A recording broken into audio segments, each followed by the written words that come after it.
blood cells. So this was by Dr. Schweitzer. So who is she?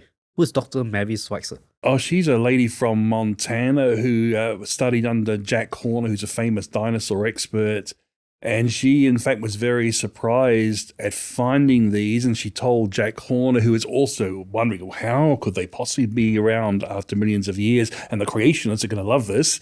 So Jack Horner basically said, well, go and prove that they're not what you thought they were. And she did the same thing 17 times in one case. And she could not disprove that they were blood vessels and blood cells and proteins. So why did she have to do it 17 times? Because she's an evolutionist? Very much so. She's definitely, she's, I think, some sort of Christian evolutionist, and she believes in millions of years. So, of course, under her own worldview, she wouldn't expect to find these things, but she's a good enough scientist that she would check and recheck like scientists do, and finding, yeah, they're there. Okay, so what she found was, like you say, stretchable soft tissue, blood vessels, and later on she found bone cells and other things. But one of the things that I hear sometimes on some of these forums out there is that Mary Schweitzer claims that creationists misrepresent her. Well, I mean, to disagree is not to misrepresent. Like, CMI has always been clear. She is an evolutionist. She believes in millions of years, yet she finds these soft tissue, blood vessels, blood cells, proteins, even DNA, and she's trying to find ways how they could possibly survive millions of years. Okay, so we're not misrepresenting her. We're not saying that she supports the young Earth, but we're saying that she has found DNA, blood cells, blood vessels, proteins, and that is a true statement. Yeah, in fact, I think we actually have a short video clip from 60 Minutes where Mary Schweitzer was interviewed. So you guys might want to watch this. What happened next happened by mistake. Mary put some fragments of the bone in acid to dissolve away the outermost layer of mineral. But the acid worked too fast, and all the mineral dissolved away. Being a fossil, there should have been nothing left. But there was, and it was elastic, like living tissue. This is the piece. No. She showed us video she took under the microscope. That's really what happened? Yes. That's the dinosaur bone? Without mineral now. That's what was left. It looked like the soft tissue she would have expected to find if it had been modern bone.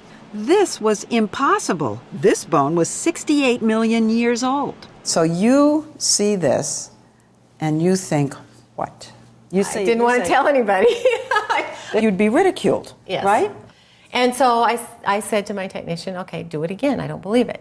And yet, in sample after sample, they were there. Things that looked suspiciously like flexible, transparent blood vessels. She finally mustered the courage to tell Jack. She said she dissolved the bone away and there were blood vessels. And, I was like shocked. I mean, How could that be? How could that be? That's right. The things Mary was finding inside dinosaur bones, Look at that. blood vessels, and even what seemed to be intact cells, pose a radical challenge to the existing rules of science. That organic material can't possibly survive even 1 million years, let alone 68 million.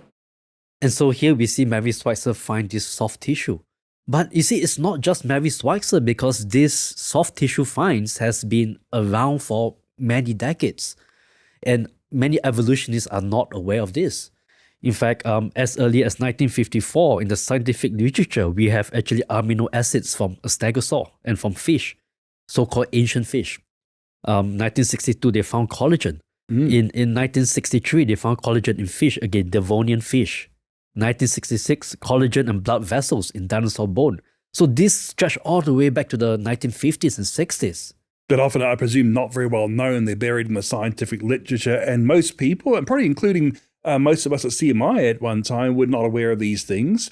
Yes. It was only when, I think in mid-1990s, that Dr. Schweitzer got a lot of publicity for finding these things and really kick-started the whole process of other people finding these things as well. And that's when we learned about it. For instance, when we've prompted by what she found, we go to find that, in fact, it's not the first time it's ever been discovered. Yes, that's right. The reason we use Mary Schweitzer is because she has been publicized in the media a lot with colorful photos of this soft tissue. But she's not the first.